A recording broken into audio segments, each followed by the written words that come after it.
नमस्कार मित्रमैत्रिणींनो. आपल्या आजच्या सुंदर कथेचं नाव आहे जाणीव. कथा वाचनास सुरुवात करण्यापूर्वी माझी तुम्हाला विनंती आहे की व्हिडिओ शेवटपर्यंत बघावा आणि सुंदर कथेचा आस्वाद घ्यावा. शिल्पा सोसायटीच्या गार्डनमध्ये एकटीच बसलेली होती. आज तिच्या मुलाने तिला पैसे पाठवलेले होते. शिल्पाचा मोठा मुलगा इंजिनियर होऊन दुबईमध्ये नोकरी करत होता. काही काळाने त्याने त्याच्या धाकट्या भावाला म्हणजे शिल्पाच्या धाकट्या मुलाला तिथेच बोलवून आपल्याच कंपनीमध्ये नोकरीला लावलं. दोन्ही मुलं आज दुबईमध्ये नोकरी करून आपापल्या बायकांसोबत अतिशय चांगल्या प्रकारे स्थिरस्थावर झालेली होती. आणि आता पैशांची काहीच कमी नसल्यामुळे आई वडिलांनी आपल्यासाठी खूप केलं. त्यामुळे आपण जरी त्यांच्याजवळ राहत नसलो तरी त्यांना काहीही कमी पडता कामा नये यासाठी सतत पैसे पाठवायचं काम ती दोन्ही मुलं करत होती. शिल्पाने दोन्ही मुलांच्या शिक्षणासाठी आपले दागिने मोडलेले होते.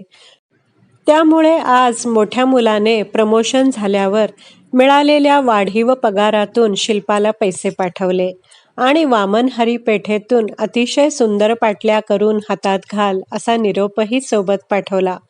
परंतु शिल्पाला आता या दागिन्यांमध्ये काहीच आवड राहिलेली नव्हती. आपली मुलं नातवंड आपल्या सुना आपल्याजवळ असावेत, आपलं घर देखील अतिशय छान भरलेलं गोकुळ असावं असं तिला वाटत होतं. म्हणून आत्ता सगळी भौतिक सुख असूनही ती मनातल्या मनात कुठेतरी उदास असायची. शिल्पाचे पती शशिकांतराव नेहमी तिला सांगायचे, अगं पाखरं ही त्यांच्या पंखांमध्ये बळ आल्यावर उडणारच, तर ते आपल्याजवळ नाहीत याची खंत करण्यापेक्षा तुझं मन कुठल्या तरी चांगल्या छंदामध्ये गुंतव. तरुणपणामध्ये ज्या गोष्टी करायच्या राहून गेल्या त्या आत्ता तू करायला लाग. शिल्पाला कशात म्हणजे कशातच उत्साह राहिला नव्हता. शशिकांतराव त्यांचं स्वतःचं असं एक आयुष्य जगत होते. त्यांची मित्रमंडळी त्यांच्या पिकनिक्स या सगळ्यांमध्ये ते स्वतःला सुखी ठेवण्याचा खुश ठेवण्याचा प्रयत्न करत होते. अगदीच काही नाही तर संध्याकाळी सोसायटीच्या गार्डनमध्ये इतर मुलांसोबत क्रिकेट देखील खेळत असत. काय ग शिल्पी, इथे काय करते आहेस? अचानक मागून आलेल्या आवाजाने शिल्पा एकदम घाबरून गेली. तिने मागे वळून बघितलं तर सोसायटीतीलच तिचीच मैत्रीण सुजाता तिला हाक मारत होती. काय ग शिल्पा, आज एकटी इथे गार्डनमध्ये येऊन बसलीस?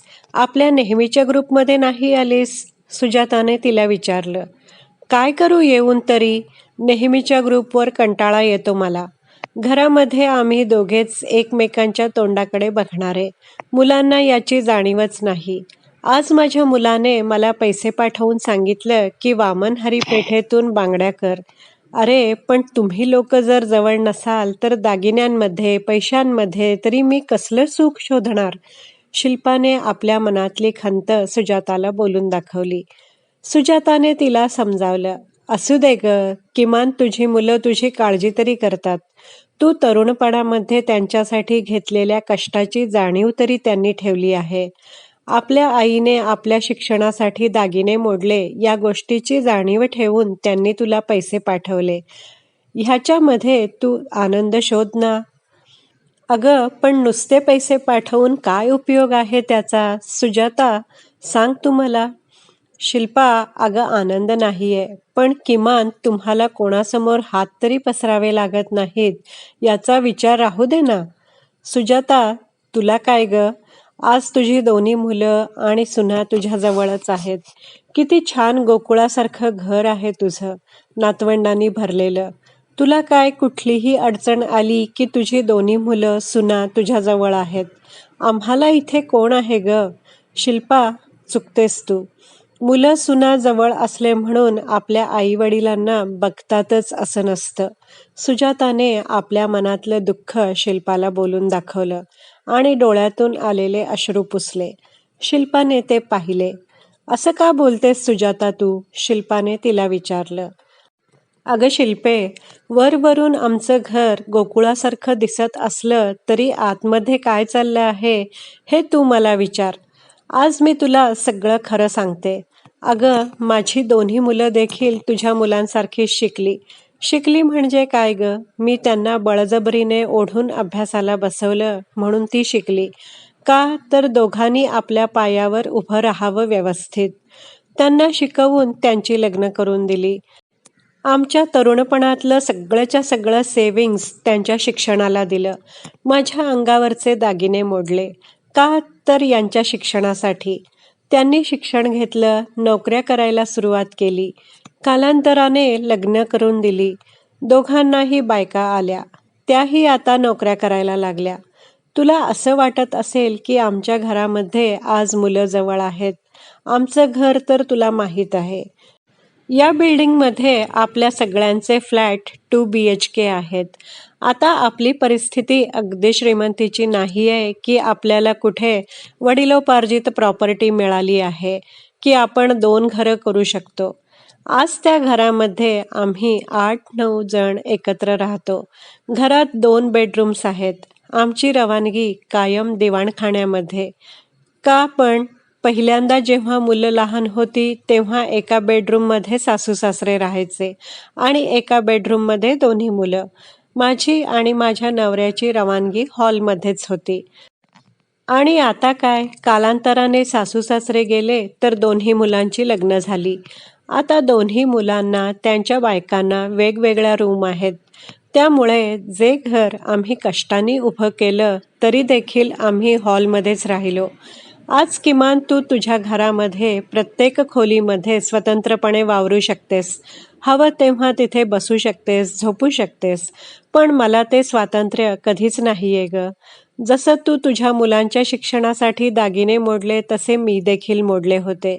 पण तुझ्या दोन्ही मुलांनी परदेशात राहून तिथे देखील त्याची जाणीव ठेवली, आपल्या आईच्या त्यागाची. पण माझ्या दोन्ही मुलांना जवळ राहून आपल्या आईच्या अंगावर एक सोन्याचा फुटका मणी नाहीये याची जाणीव कधीच राहिली नाही. तुझ्या मुलांनी आपल्या वडिलांच्या डोळ्यांच्या ऑपरेशनसाठी त्यांना येता आले नाही ह्याचं गिल्ट मनामध्ये ठेवून ते ऑपरेशन एखाद्या उत्तमातल्या उत्तम हॉस्पिटलमध्ये व्हावं ह्यासाठी सगळी सोय करून ठेवली. त्या ऑपरेशननंतर तुलाही काही त्रास होऊ नये म्हणून 24 तासांसाठी नर्स ठेवली. पण तुला माहिती आहे, आज माझ्या नवऱ्याच्या डोळ्यांच्या ऑपरेशनसाठी माझा एकही मुलगा पैसे काढायला तयार नाहीये. काय तर म्हणे स्वतःच्या म्हातारपणाची सोय स्वतःला करता आली नाही का? अरे, पण आम्ही आमच्या तारुण्यामध्ये तुम्हाला शिक्षण मिळावं म्हणून आमचं सगळं सेव्हिंग तुम्हाला दिलं, याची जाणीव तुम्हाला नाहीये.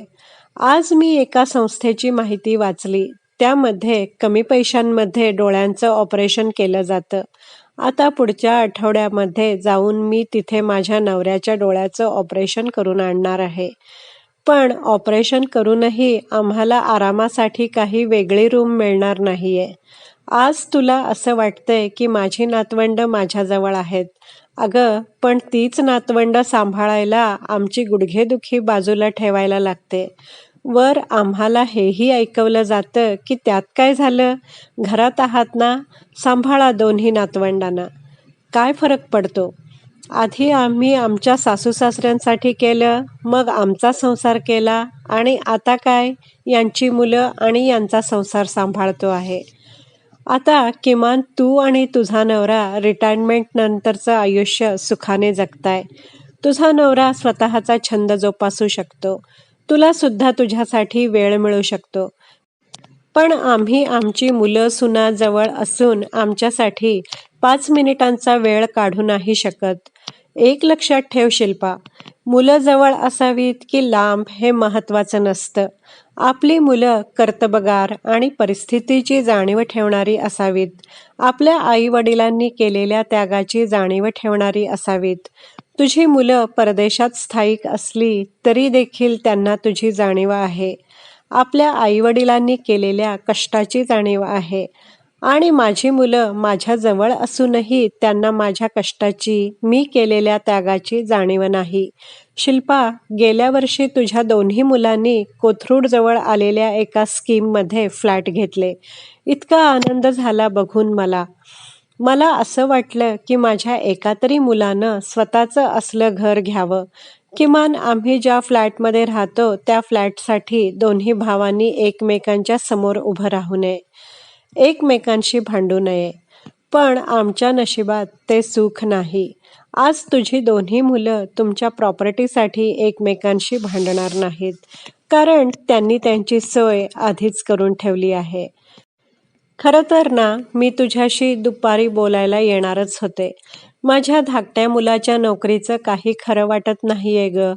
त्यामुळे तुझ्या यशला सांगून त्याला तिथे दुबईमध्ये नोकरी मिळेल का, प्रयत्न करशील का ग? सुजाताचं बोलणं ऐकून शिल्पाला आज स्वतःच्या सुखाची पहिल्यांदाच जाणीव झाली आणि आपल्याला सगळं सुख असूनही आपण त्या सुखालाच दुःख मानून कुरवाळत बसलो याची लाज देखील वाटली. सुजाता, तू अजिबात काळजी करू नकोस. तू ये दुपारी. आहे मी घरी. मी देते तुला यशला फोन लावून. बोल तू त्याच्याशी.